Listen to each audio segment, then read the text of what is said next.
আসসালামু আলাইকুম। অনেকদিন থেকে চিন্তা করতে আছি কিছু ছাগল কিনবো, এবং সেটা কোনো হাট থেকে নয় বরং নিজস্ব এলাকা থেকে, অর্থাৎ গৃহস্থদের কাছ থেকে। কারণ যেহেতু পালন করার জন্য কিনবো, সেহেতু হাট থেকে না কেনাই ভালো। কারণ একজন খামারি তখনই তার গরু কিংবা ছাগলটা হাটে নিয়ে বিক্রি করে যখন ওই জিনিসটা থেকে তার কোনো আয় উন্নতি অথবা লাভ হয় না। এবং গৃহস্থদের কাছ থেকে কিনলে ওই জিনিসটা ভালো করে যাচাই বাছাই করে দেখে শুনে কেনা যায়। তাই চিন্তা করলাম গৃহস্থদের কাছ থেকে কিনবে ইনশাল্লাহ। তো অনেক খোঁজাখুঁজির পরে এক ভাইয়ের কাছ থেকে আলহামদুলিল্লাহ 2টা ছাগল কিনে নিলাম। তো আজ মূলত যাইতে আছি সেই ছাগল 2টা আনার জন্য। তো গিয়ে দেখলাম ভাই আমার জন্য অপেক্ষা করতে আছে। তাই আর বেশি দেরি না করে, দাম দর যেহেতু আগে ঠিক করা ছিল, তাই টাকাগুলো গুনে তার কাছে দিলাম এবং সেই টাকাগুলো গুনে বুঝে নিল।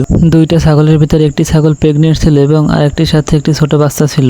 এই কারণে আমার ছাগল 2টা অনেক বেশি পছন্দ হয়েছিল। তো তার ছাগল বিক্রি করার মূল উদ্দেশ্য হলো সে ছাগলের পেছনে পর্যাপ্ত পরিমাণ সময় দিতে পারে না। ছাগল পালা যতটা লাভজনক তার থেকে বেশি ঝামেলা, কারণ এরা খায় কম মেতায় বেশি। তো এই ঝামেলা সহ্য করে যে ছাগল পালতে পারবে তার লাভ হবে ইনশাল্লাহ। তো বেশি দেরি না করে বাসার দিকে রওনা দিয়ে দিলাম। তো অবশেষে বলা যায় যে আলহামদুলিল্লাহ 2টা ছাগল দিয়ে RM এগ্রোর যাত্রা শুরু হয়ে গেল। এবং এই ভিডিওটা ছিল RM এগ্রোর পক্ষ থেকে প্রথম ভিডিও। তো ভিডিওটি কেমন হয়েছে অবশ্যই কমেন্টে জানাবেন। সবাই ভালো থাকবেন, সুস্থ থাকবেন, আমার জন্য দোয়া করবেন। আসসালামু আলাইকুম।